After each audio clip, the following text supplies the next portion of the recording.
Hello and welcome back to the Quantum Health Connection podcast. Thank you so much for being here. I'm your host, Vanessa Bolden, with my amazing co host, Heather Crimson.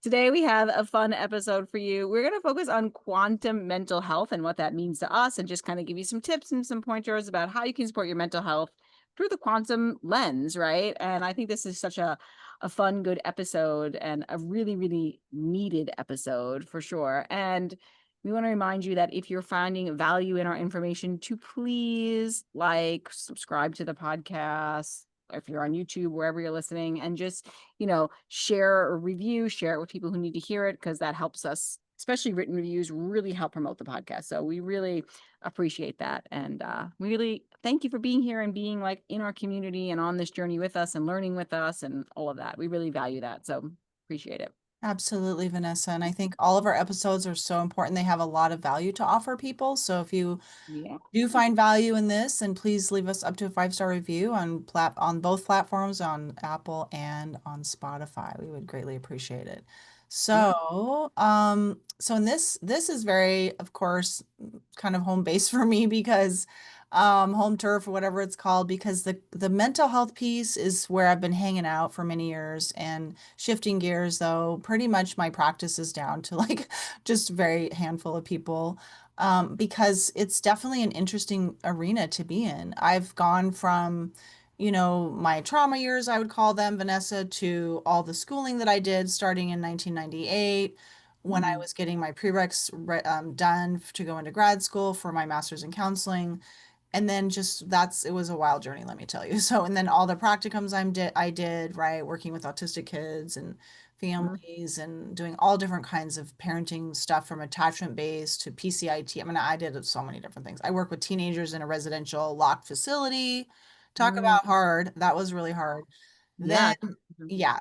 Then I worked then that's when I worked with the 0 to 5 program, so infant mental health.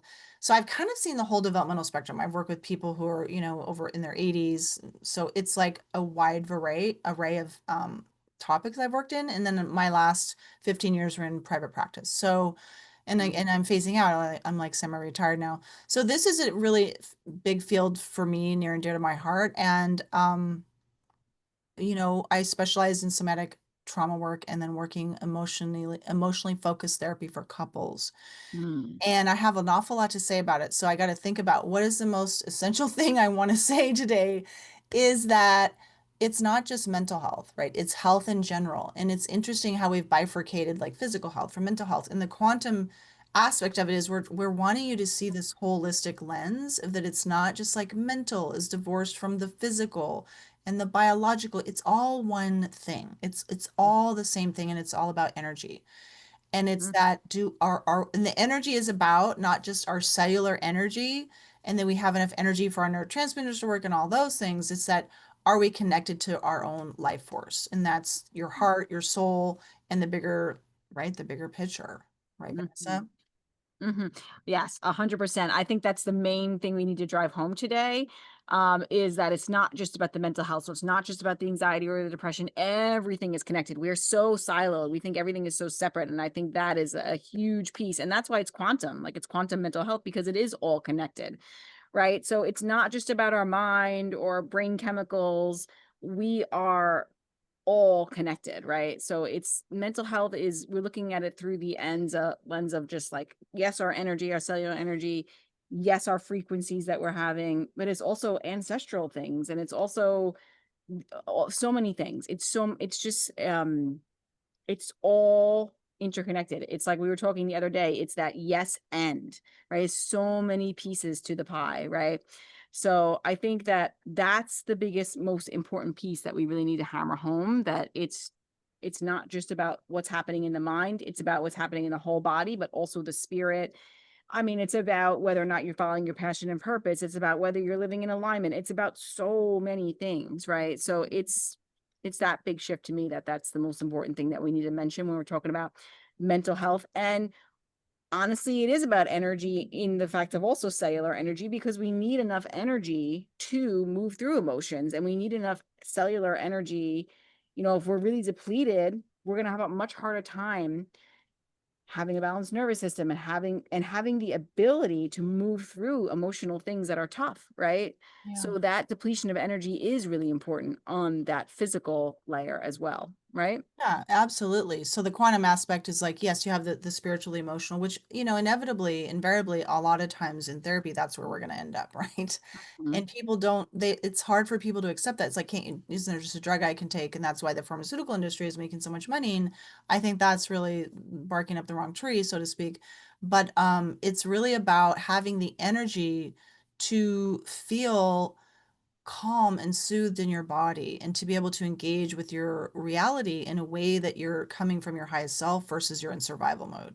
And so, because of the way nature of our collective, reality right now, a lot of people are in survival mode because they're having to hustle to work 9 to 5. They don't have time for themselves, the kids, they don't have time to take care of their health. They can't get out and ground, they can't get good lighting. I mean, it's like, yes, of course you're going to be in survival mode. So we collectively need a whole, we need a whole shift Big around all shift. that, Big shift. big time. But the thing is that if you have enough energy, then you're not inflamed. A lack of energy is going to lead to inflammation.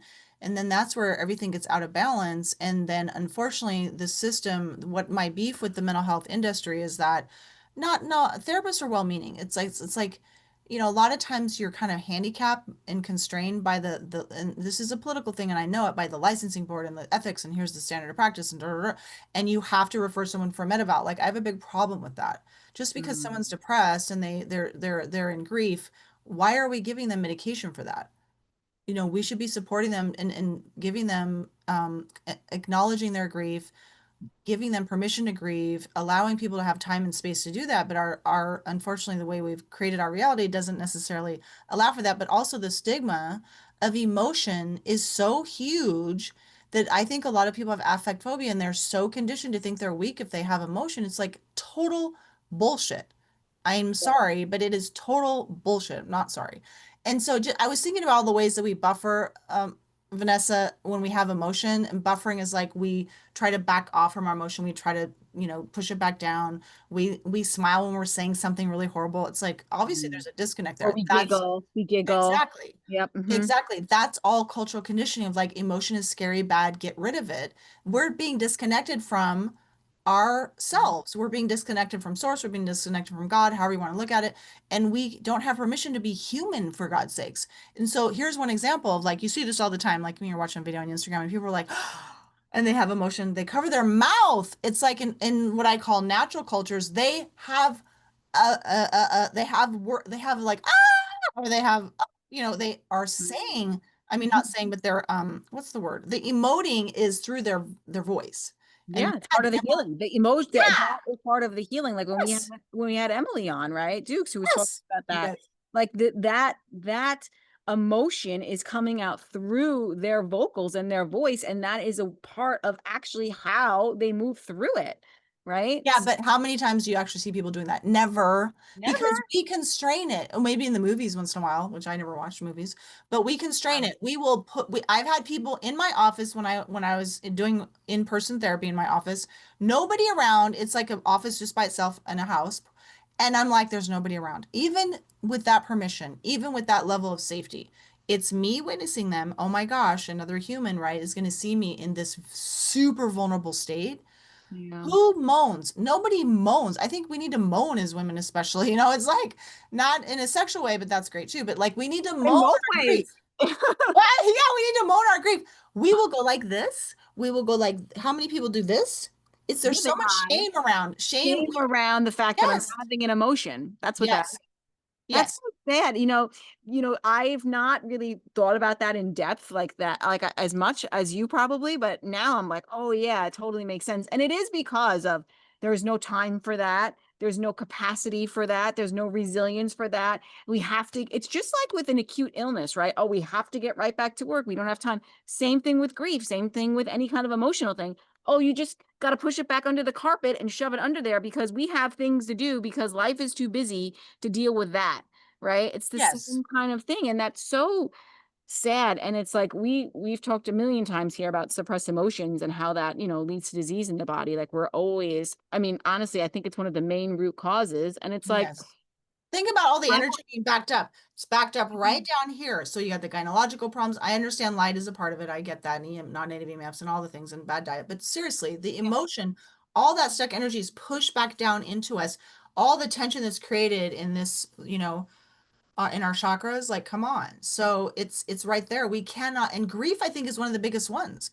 So, we can be angry, but that anger needs to drop into grief usually when you have a lifetime of collection of, emotions that haven't been expressed because of all the reasons we're talking about, right?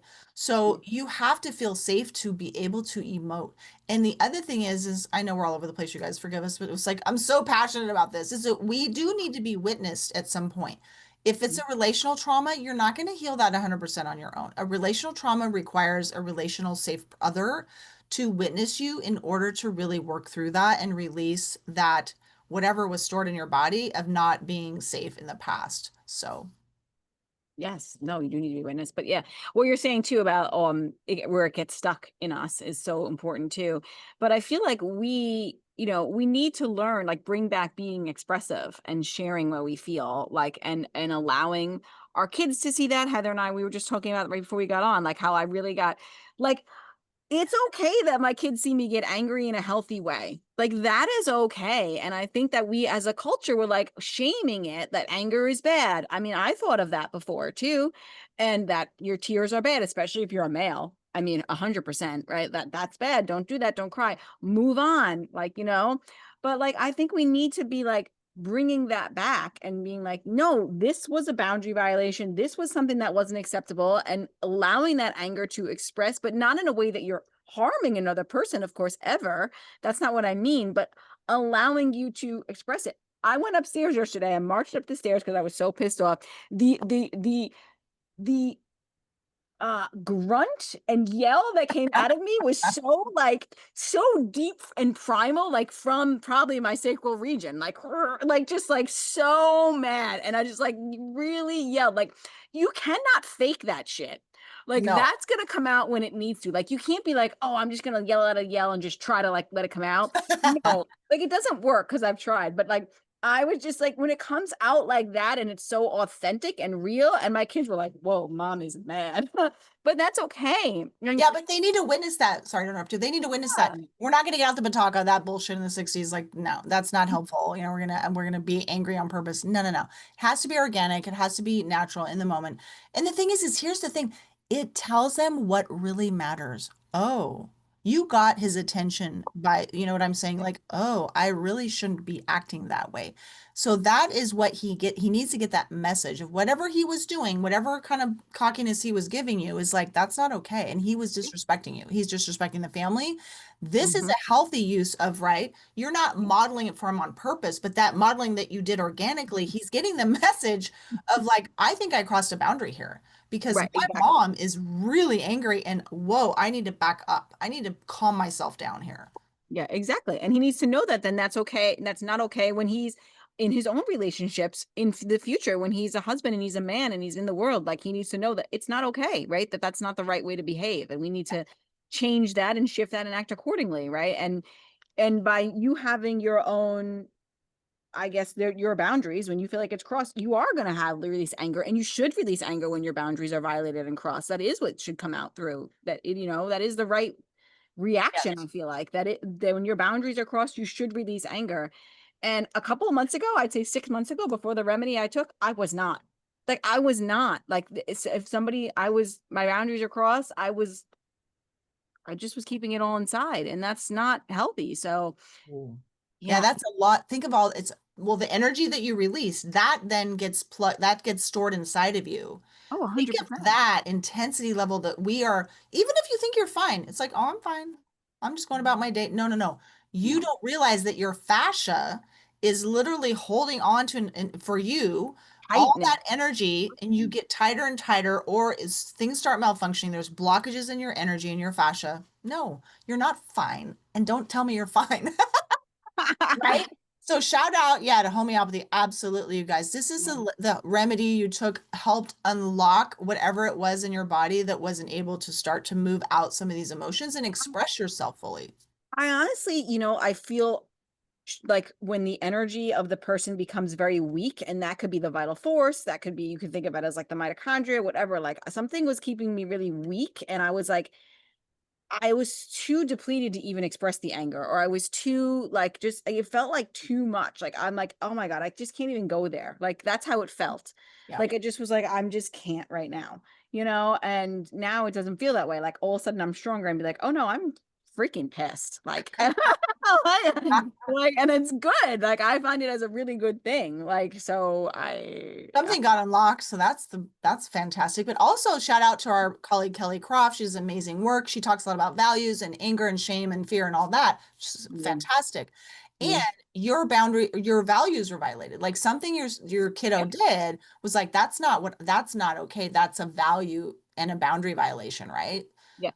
And Yep. then she always is talking about, which we're going to have her on the podcast again soon, which I think is so important to talk about, is that underneath those boundary violations and the anger is always the shame and the guilt, always underneath that, which I think is when you can't access that if you're not getting angry. Like you just can't even access it.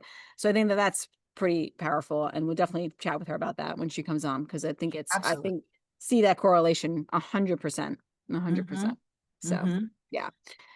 Yeah, so this is like, I think why it's not just about like reaching for the pharmaceuticals, which we're not about, because that's just suppressing the this is suppressing everything anyway, right?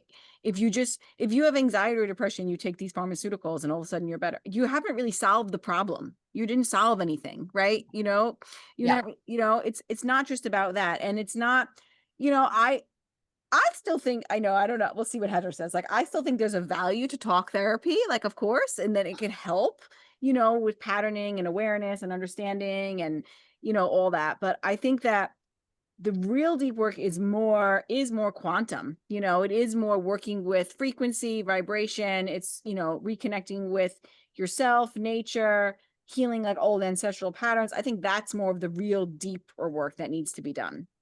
Oh Mm. yeah, absolutely. I think there's absolutely merit to talk therapy. I think you need to just be very clear on what it is you want to accomplish because the standard sort of run-of-the-mill thing is that you're just going to go in and you're going to talk and it's going to be this conversation every week. Well, that's nice to be witnessed, but if you Mm. want deeper work, right? It's not just about you have mutual goals and that kind of stuff. It's like, what do you really want to shift in your being? And that has to include the body. So there's a somatic piece to it because our emotions happen in our body. And Mhm. and then if you have any, which is a lot of people in therapy, right? Let's be honest, I'm sure it's like 90%, you have some relational stuff that the injuries and wounds and so forth. You have to be able to look at it from the lens of attachment Mm. and from the lens of relationship and be working in the I thou relationship with the therapist. So that requires a whole much higher level of training, higher level of personal development on the therapist part.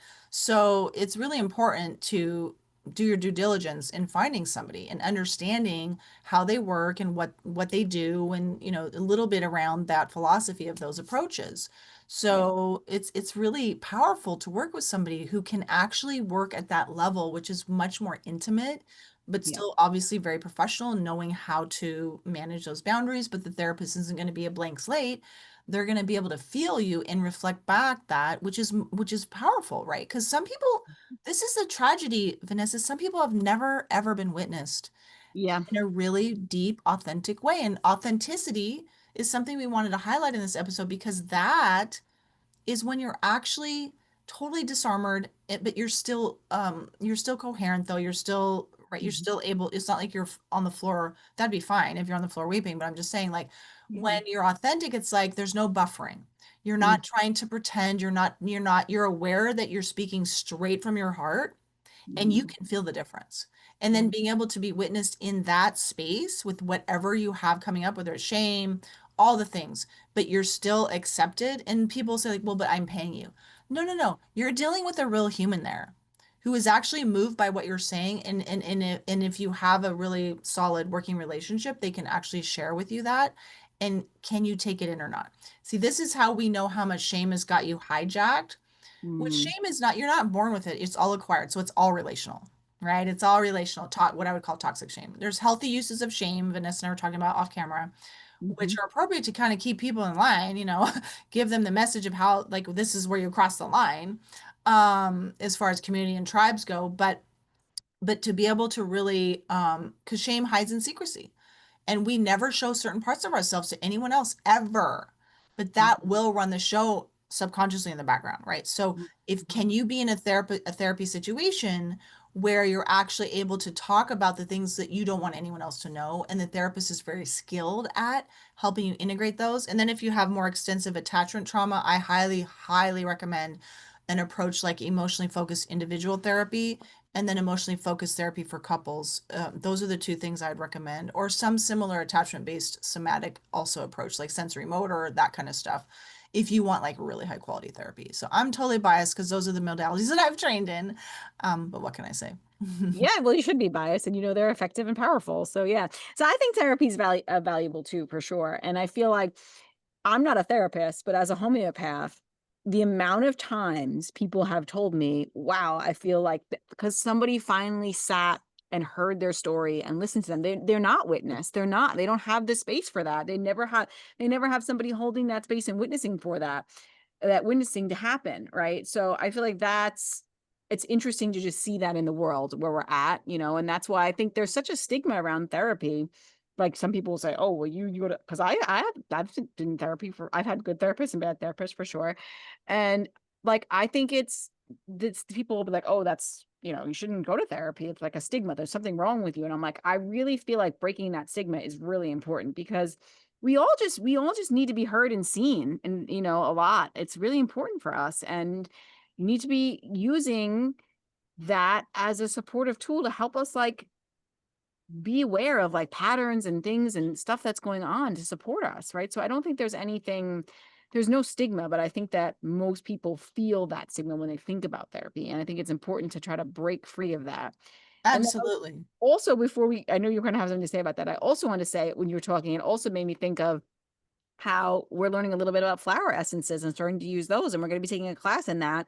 And I really think I'm reading a book on flower essences now, and they actually Heather, they work on the subconscious brain, like retraining the patterns in the subconscious brain. And I'm like, Wow. that to me is like pretty incredible, and they're infused with light. So like the more I learn about them, the more I'm really excited to help people transmute this like subconscious patterning that they have of maybe I'm not enough or I'm not worthy or whatever it is. There's so many essences for so many different things, and it's just like nature has given us what we need, but we're not attuned to those tools anymore, right? And it's like right there's an essence, that's going to support you in feeling or shifting those patterns. And I think that's pretty cool. So go I ahead. want so much to learn more about flower essences. I need to just do it. I'm so triple Gemini. I'm all over the place. Like, oh, I'm reading about this. I'm reading about that. So I need to just dial that in because that to me, I mean, there's a lot of quantum modalities, and I think anything can be quantum in any moment. But if we want to be more specific, like flower essences, they're just like collecting all that light energy of love and God, and you're using the different subtle variations of those to effect, changes inside of yourself. I mean, how magical. That's amazing. I was going to say about therapy though, like if you find a really good coach, same thing, you can get a lot of the same benefit. I think some of these labels sometimes, it's like kind of annoying, but I understand when you're dealing with serious mental health issues like psychosis and extreme bipolar, all that, stuff, which I've dealt with. And then people who are really suicidal, like those are the only times I would say like medication, okay, fine. You know what I mean? To keep them from killing themselves or someone else, that's important. Mhm. Short of that, right? I think we should all be prioritizing things like we're talking about with circadian rhythm, number one, getting adequate light, all the things, right? Decent diet, da da da. Um, and then we talk about the relational aspect, which I think is huge. I think we really under recognize in our culture. So especially for women, men too, but I think women especially need healthy community. Absolutely, in order to be able to feel like like they're seen and witnessed. It's so important, and they can have their emotional expression. I'm not Mhm. talking about bitching. I'm not talking about kvetching. None of that stuff. It's more like, I need to share my heart with you, and this is where I'm hurting, and da da da. And then the women are held in the group. That's when I really experienced, wasn't in therapy, Vanessa. It was when I did some work with, shout out again, amazing. She is a therapist, but she does a lot of coaching. I don't even call it coaching. She's more like a way shore, and so forth. But because coaching, it's not the right word for what she does, to be honest. It's Yeah. totally different. So Jenny Glick is fantastic. I highly recommend women, all women check her out. She's got new offerings right now. If you have any kind of struggles in your marriage or relationship or anything, any struggles with relationships at all, go check her out. But when I went to her retreats, and Vanessa already knows all this, but I went to three because it was so good. And that's where I finally was able to shed a lot of shame around certain things. And Mm, so some of these women I had been with in the two other workshops. So it was really a nice, safe place for me. It was still very challenging for me. But so it doesn't have to be therapy, you guys. yeah. Quantum mental health, it's about the whole thing. And a Mhm. lot of times we need to be in a group in order to feel seen and or have the experience of being accepted, even when these women know your biggest shadow stuff, okay? And they're still sitting there eating with you the next couple hours, and you're like, I'm okay. So you're right. The top struggles that people have about themselves is they're not good enough, there's something wrong with them, they're not worthy, right? And so we have to have experiences that make us feel like we're okay as a human being. And you're not going to get that just going to work every day. Like you have to put yourselves in containers, whether therapy is a container or some kind of groups. And yes, I understand it's expensive. That was the best investment I could have made in myself. What a Just beautiful experience you so had.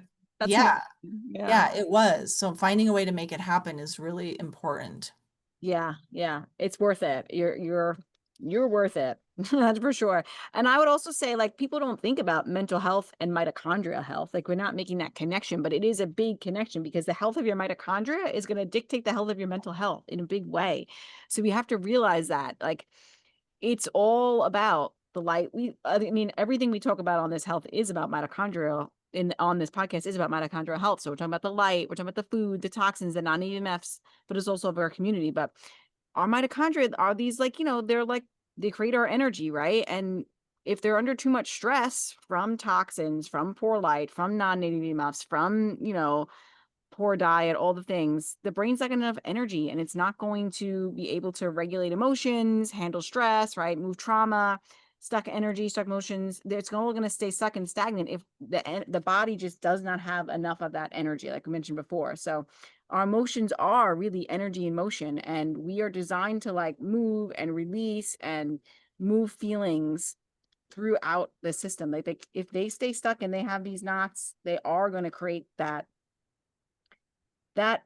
block in the energy flow is the best way to describe it, right? So we have to tend to the health of our mitochondria by doing all of the things that we say all the time with the foundational stuff. And that will shift the mental health also in a big, big way if we're doing those things, right? Yeah, I think so many people think they're depressed. They're just low energy, which that is a sign of the one of the criterion Mhm. for depression. But it's like, come on, let's look at it. That's why I stopped. So I depleted in also. my practice when I was really engaged in my practice, it's like I wouldn't even take people who were just depressed and they didn't want to do, I put my whole website was like mitochondria because it's like, come on, let's look at the foundation of your electrical system, right? Which is circadian rhythm and mitochondrial light and all those things. And if people aren't willing to like at least do something around that, it's like I felt unethical even working with them. So that's Right. what It's like if you don't have that foundation set, can you really make huge traction? right.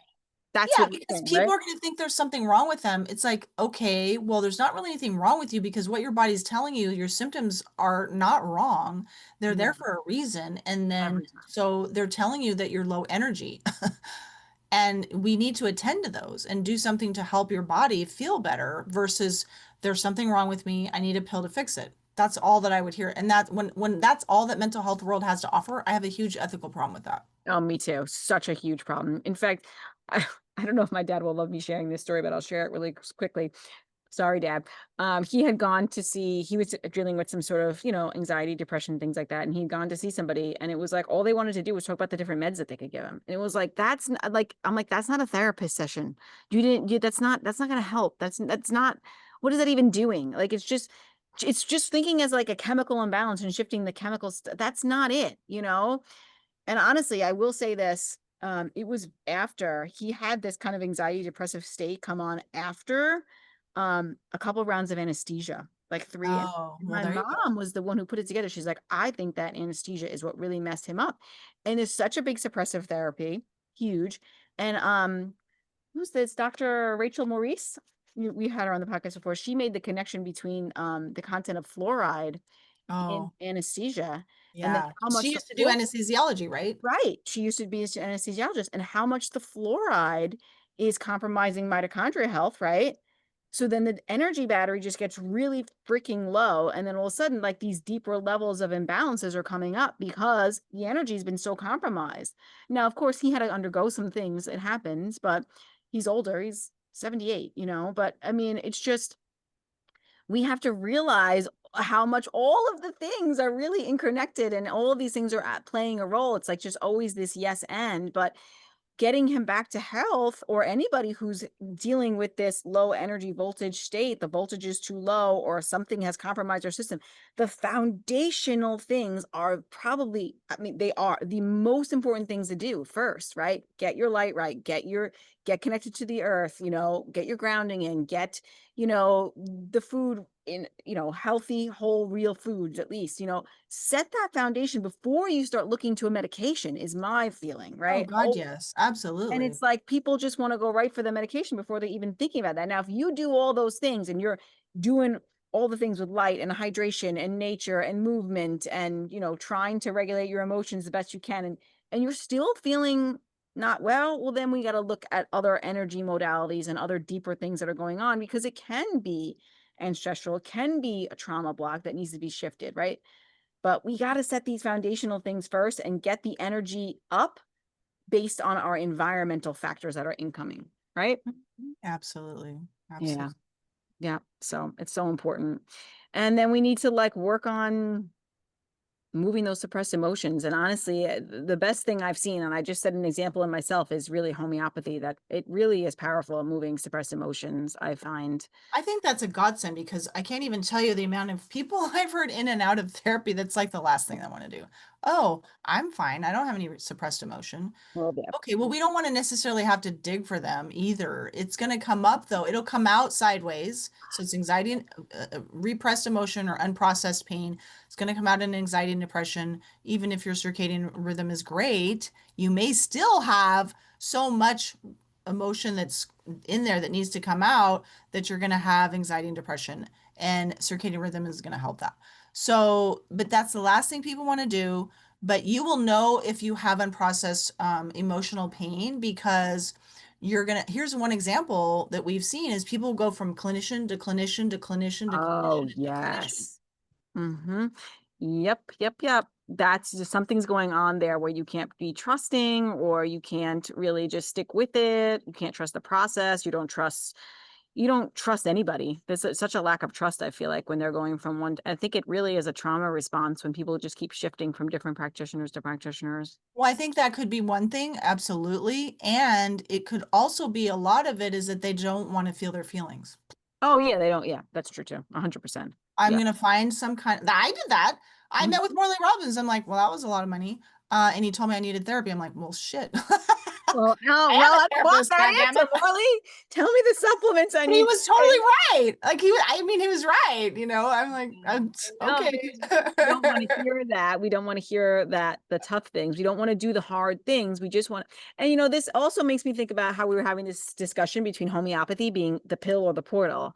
And I think that this is a Yeah. really important conversation to bring up is how you're viewing how you use homeopathy or flower essences or tissue salts or any kind of energetic modality. Is it because I think that people see homeopathy because it is a physical pill that you take or a liquid or a medicine that they take, that they think it as just like allopathic medicine. And it's just like, I'm just going to take this medicine and it's going to make me feel better. Right. And I don't view it as that. I view it as the portal. Like it's going to help you shift to greater awareness and alignment and release things that aren't serving you. It is this shift that helps you see the bigger picture of what's going on that's not serving you. Also, like a lot of times a client will say, I've noticed that, you know, this wasn't serving me and now I'm shifting to this, or I decided I'm going to become a homeopath, or now like they've just shift their whole alignment of what they were, you know, doing in their life. And that, oh, there's relationship is not working for me. I've decided, or something like that, right?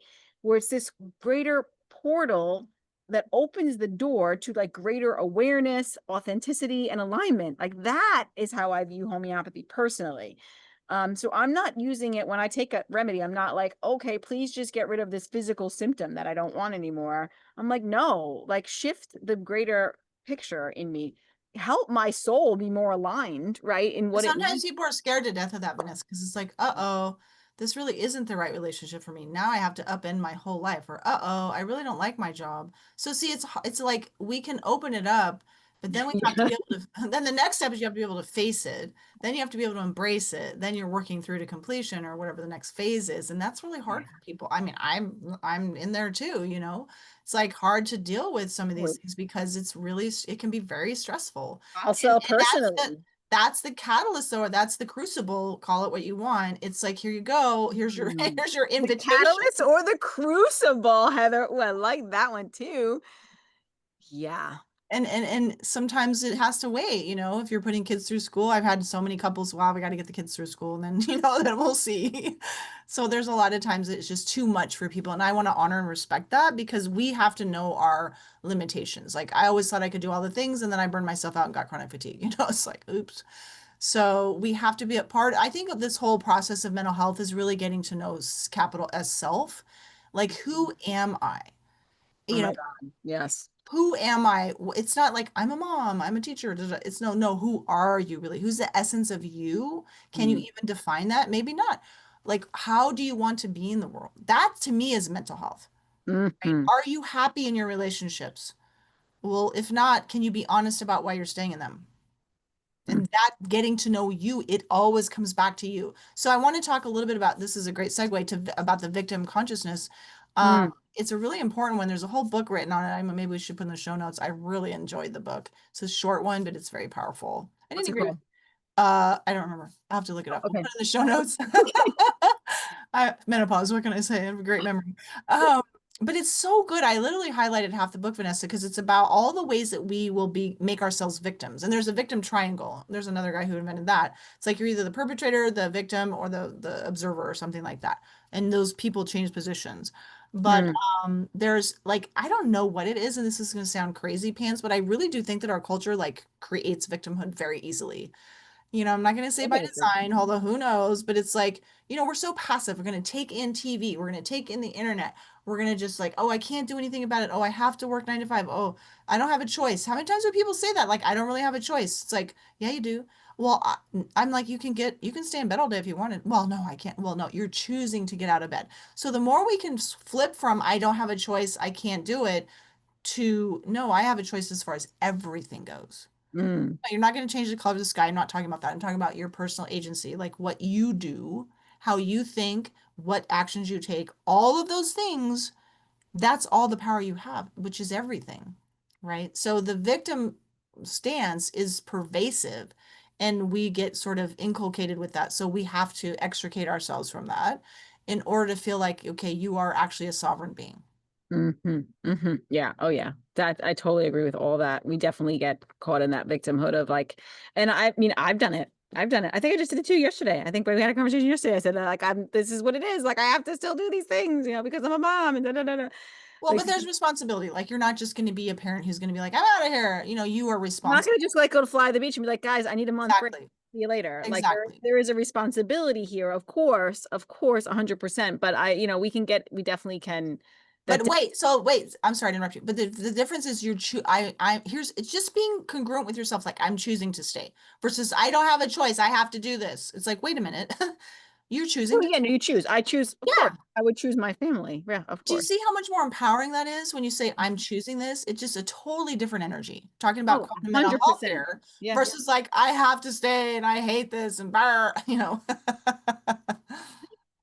Yeah, I just could use a month on a beach just to like recover and like not have any responsibilities. That would be like amazing. I think my body would really enjoy that, but like that's just not a possibility like in like the life that I'm in right Well, now. no, But of you're course, choosing not to do that because you really could do that and it would be a problem.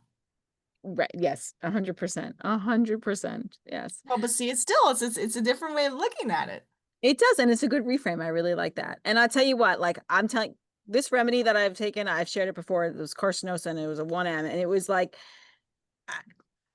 it has caused so much shift in me and so much uproar and so much like just like self-reflection and thinking and just like, what do I really want? And like, it's like, I feel like I'm still in a process, even though it's 11 weeks since taking that remedy, but I feel like it's still in a process. And it's just so interesting to see. And I'm just curious of how it's going to unfold because that patterning is coming from, and not just from myself and what's happened to my life, but also from inherited patterning, right? 100%. Like that's why it's causing me so much uproar in my system, because it's working at this such deep, and some remedies work deeper than others, and this one works very deep, and it's just like working at this very, very, very deep level. So it's causing me to question a lot of things, and then like, well, what do I really want to do? And like all these things are just coming through my mind, right? And it's not bad. This is not bad. It's good that I'm thinking about these things, right?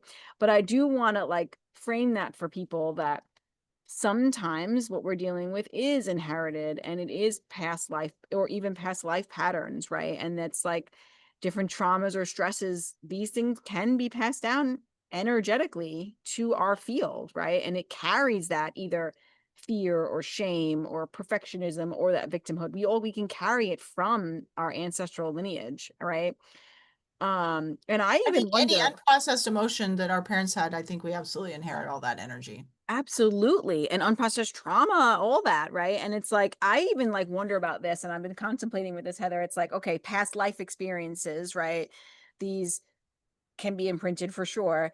And I know I've had past lives, so I know it's not my first rodeo here because I've felt into that energy before. But I wonder, is that past life actually past, or is it happening like in another dimension, like in that like experience, like at another, like that there's no time and space, so it's happening like in real time? Like I have all these like theories. That begins to be very quantum and very overwhelming, to I'm be sorry, I honest. didn't mean to But make it like that, but I no, really but I think it's wonder a that. great question because it's all now, right? So it's Yeah, like, no, oh, if I'm because there healing is myself now, I'm healing all the past. right. Okay, There is so no yeah, time and space. And I've yeah, actually heard people say, like on a remedy, they're like, my not only did like I change, but my mother changed, or my child changed, and my like so it's like it's because it's all when you're healing you, you're not only just healing you, you're healing the past versions of you, you're healing your child, you're healing your future, but you're also healing, whatever happened to your mom or your grandmother. Like you're also healing all of that, I think personally. And then I also think the more that you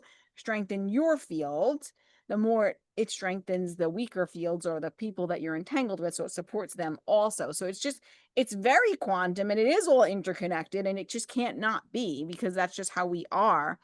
So it's not just about healing you, it's also about healing the lineage and shifting and transforming things for future generations, right? And that's why absolutely. this is why I know I keep going back to homeopathy, because I can't help thinking about it. But I also think you could take of any energy modality, right? All energy modalities in this case, like before having kids, shifting all of that is so powerful. I wish I would have known to do that, right? Because you're going to heal a lot of that trauma and stagnation and move it. And then the kids are going to have less of that when they're born, right? They're not going to have as much of that. And that's why I feel like a medicine like homeopathy can be so powerful to make us a stronger society in the future, right? And it takes Absolutely. generations for that to happen. It's not going to be just like one remedy and next, you have a baby and they're going to be completely healed, but there's a lot of stuff that's in the field that we have to heal. And it's like it's in the field, and I know it's in the field because it's like when I work with somebody like Gregory Glick and he's like, "I found this in your field." And I'm like, "Holy shit, that really resonates." And I'm just like, it just, you can't not unsee that stuff when you feel it, and you're like, Yeah. wow, like that's amazing to me. And I know I shared a little bit about that before, but like biofield tuning again is you're Yeah. working within the field. Like you have a field surrounding you and it has all of this information, right? Mhm. It's like, Yep. how All incredible. there and available to us at all times. Yeah, available to us at all times, and we can shift that. And it also makes me think another thing that I learned from Kelly Croft, which I thought was really amazing. And I'm doing it every day, and I think it's very helpful because we can decide what kind of energies are going to affect us. And I'm just Yes. physically making a boundary bubble every day and reminding myself that I have this bubble, right? I can protect it, and I can have this boundary bubble, and I can allow and choose what's going to penetrate that bubble and what's not. So Anything like non-native EMFs too? yes, yes. It's And amazing. I've seen work like this where we decide like whether or not that's going to affect us, right? And if we can, the sickest people I find I can relate this back to homeopathy, are the people who are lacking boundaries. Mhm. And it's usually those people that everything affects them, right? And it's like everything affects them because they have no boundaries. There's no filter. So we need to all be reminded to like there is a bubble and we can put our body in it and we can decide what's going to penetrate. Like your phosphorus, right? They're the most like they have no boundaries. Everything affects them in all ways, right? And your carcinosin, they're very affected by all the things. And I that's need a remedy for me because I just get so frustrated with the dryer sheets around the neighborhood. That well, feels like it you have penetrates a too much. boundary bubble. You want to have a boundary bubble and I not need a bubble. you're not I need a allowed. little plastic bubble. No, I'm kidding. Well, I was actually bringing this up with my brother and we were talking about it and he's like into all the woo stuff like me and I love that. And he's like, "Well, what about food? Can I say the glyphosate doesn't affect me?" I said, "I don't know if that's actually true because when you're putting a chemical into your body, that you might not be able to energetically just shift that as much. Like if you yeah, I drink don't coffee, think you're so. gonna have you're gonna have an effect, right? Like if you drink coffee, there's gonna be an effect there because Well, it's yeah. so that I think might be different. Because they say like if you just the state that you eat in, I'm like, I am so happy right now, and this pizza is gonna nourish me, and I'm not gonna have any problems, and then I get sick from it. So I think, guys, let's do a little disclaimer here. Yeah, there are some realities here, Yeah. and Well, it just depends on where you're at. It depends on where you're at. It depends on all the things that Vanessa and I've been talking about. Let's just do a little disclaimer. I know we're running a little long on time, so we got to kind of wrap it up. But we're good. people's attention span. But like, this is just for entertainment and information only, you guys. So if you do need help, I mean, really please seek out somebody you feel like whatever you feel drawn to, listen to your intuition, Yeah. really take charge of yourself, right? The invitation is there for you to have agency and to really there's no excuses, right? Please find help. So this is we're just sharing with you our personal experience, and then we're gonna put in the show notes. Why don't we do this, Vanessa? We'll put in the show notes some of our favorite practitioners and Mm, resources for great idea. conventional and non-conventional. But as far as what we recommend, we've been talking to you guys about that. So if you have any relational stuff, right, like you have a lot of problems in relationships, you have unhealed childhood relational trauma. We'll put who the mentioned I mentioned EFT. We'll put that in the show notes. Mhm. And then biofield tuning is what Vanessa just talked about with Gregory Glick. And I'm sure all the biofield people are amazing. He's our favorite. So we had him on the show. I've had biofield tuning with him in person two Oh, times, God. one time, maybe it was two. I forget. I think it was two. I've had two Amazing, before. Both. amazing. And then Emily Dukes for sound therapy, vocal toning. That was incredible for the chakras, homeopathy. We think you guys understand that we're big fans of that already. And I would now add in flower essences as I'm Flower learning about that. essences, cell salts, Yeah, absolutely. tissue salts are more physical. Flower essence is more subconscious brain, which I think is really, really cool. Cool. Group experiences, either in coaching setting or something like that, or really, really good group therapy, psychotherapy, but you got to seek those people out. And Hmm. then I think fascial work is a really under recognized, underutilized way Go to back. help access. Yeah, the myofascial release is the one I like, and You super told powerful. me the John Barnes method, which I John think Barnes method is really, really good. mentioned that So, also. of course, meditation, breath work, and so forth can be helpful. But I just wanted to put a caution there. Sometimes people with a lot of unprocessed trauma and they have issues with the integration with that, breath work and meditation is not so good.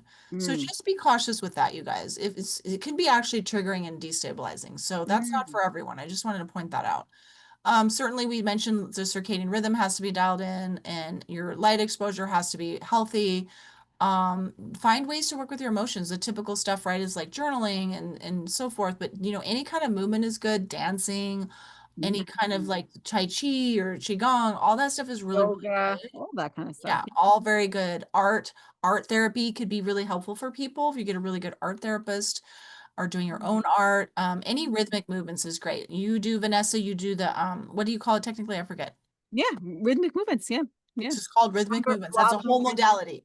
yeah, yeah, Blomberg rhythmic movements, and that those are really great. I think those are really. I know when I do them, I feel a shift in the way that I feel when I like stick to doing them, and they're so helpful. I mean, it's just there's also shaking to remove trauma, but it's another way to like move things, through the body. Absolutely. So Anything with your body that feels like you're being with your body is super, super helpful because we just ignore our bodies. it's just kind of following us along. We're dragging it around. It's like really bad for us. So we need to be with our bodies and partner with our bodies and have more awareness of our bodies. So anything that prioritizes your own joy and Mm. that you're that's play for you, that's healthy play, not partying, not talking about that or super competitive stuff, but just like playful, light, you're frolicking. That is really, really helpful to your Mm. whole being. Anything with nature, being outside, super helpful. Resting more. We have this weird thing about I have to be productive all hours of the day. It's total bullshit. Rest, people, rest. We need more rest. We're not designed to be going all the time, 24/7, 365. You need enough Exhausting. sleep and you need to be, we did a go back to our podcast. It was just the last one or two, or I don't remember when it's going to drop, but we did one on winter. That's your time to get more rest and sleep. It's amazing. I love it. I'm already going to bed earlier. Me too. Um, can you hear me? It says it's not connected. Oh, I hear you. Am I Okay, good? good. You Yeah, good? you're good.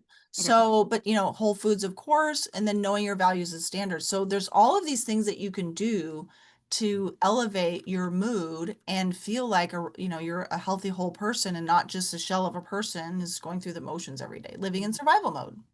Yeah, oh my God, 100%. And I would just want to add to that, just also move towards which one of these things resonates with you. But I think set the foundation with the light, the circadian rhythms is very important for everybody to do. But otherwise, move to the things that resonate with you. Like I really resonate with the biofield tuning, homeopathy, of course, the myofascial release. I really love that when I do it. I love the rhythmic movements. I love journaling. I love to do like intentions and a dump. I love a dump journal to just like let all my stuff out. I think it's so healthy. It really helps me. I love nature. I love music. I love movement. Nature, music, and movement are medicine for me in so many ways. Like it really is. And that's me personally. Might not be your medicine. So it is also important to like find those things that you really resonate with and that you really feel called to. You might love art. I actually do love art too, actually. I just don't do it as much, but I do love to paint. But that can be your medicine, like whatever it is, right? Maybe it's dancing, maybe it's shaking, whatever. Like you've got to like just find those things that really make you feel good because that's your body's signal telling you that it's good for you, right? Like Exactly. your Yeah. It body's wants more of best, that. Yeah. right? Yeah, and Yeah. then like change like these small little shifts in your daily routines and habits actually ripples out to massive transformation. It really, really does. Like I am literally not the same person I was 5 years ago. Like in every way, I'm a totally different person, physically, mentally, emotionally, spiritually, in all ways. So it's like your daily habits and routines and thought patterns, they are shaping you, into Absolutely. that you are. So they can really, really make huge, huge differences, right? The So other takeaway I want people to have, Vanessa, is that emotions are not the problem. mm, Emotions are not a problem. They are vital messengers from yeah. your soul about what matters to you in life, what is good, not good.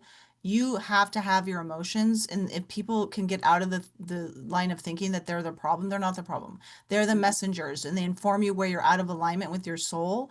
They inform you as to your longings. We just need to be able to be with our deep, vulnerable emotions that are the truth versus the reactive emotions, which I Mm, call protection. When you don't deal with your emotions, you're going to have the what we call reactive emotions. yes. I don't like the word negative emotions because I don't think any of them is like negative. It's the behavior that you use in response to them that can be a problem. But Mm, the protective emotions are telling you that you have other more softer emotions that need to be addressed. That's all that it is. So be able to make friends with your emotions is going to take you really far as your mental health and your overall health. So yeah. And I would also add that you're not broken. Like no, so many people just feel like they're so broken and they're blaming themselves and shaming themselves. And that's not true at all. It's just that you're carrying maybe patterns that need to be transformed. Your environment needs some shifting, right? There's modalities out there that are going to really support you and can help you move through all that, right? And that your mental health is not like a problem that needs to be fixed. It's really about working with the energy of your body, your environment, and the patterns that are in your field, right? So it's possible to you're not broken, and I really do believe we're infinite potential and that anything can be solved. It's just really about realigning, retuning, recalibrating the system, and there are many different catalysts to do that we mentioned in this episode, right? So yeah. So if you'd like to work with me, feel free to check out my website or find me on Instagram at Heather Crimson. And I help people through whatever you want to call it, coaching or just, circadian work. But basically, you know, I do a lot of the same things I would be doing in therapy because, you know, I don't work under my license because it's only for California. So I do a lot of the healing work through the method of coaching. So you can always schedule with me there. Yeah, yeah, and I'm here for one-to-one support, whether it's one-to-one coaching. I do a lot of nervous system work in that as well. It's not therapy, but it's, you know, it's kind of like that in a way, in a lot of ways. And we work on, Therapeutic. It's therapeutic. thank Yeah. you, it's therapeutic, and it's getting the person's energy restored. It's healing the voltage, right? We're doing that first. We're setting all the foundational things that we're always talking about, but you have a guide to support you through all that. I do the nervous system work. I do homeopathy. I'm starting to, you know, learn about flower essences and starting to use them with clients.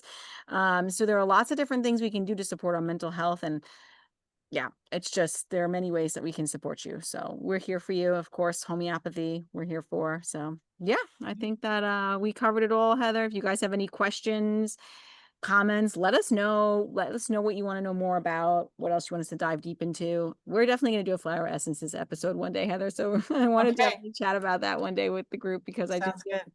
I feel like it's a, and I read that about it shifting the subconscious brain. I'm like, oh, we need to add Yeah. that into this. This is We'll good. do that. Look forward to that, you guys. Yeah. Thanks for tuning in, everyone.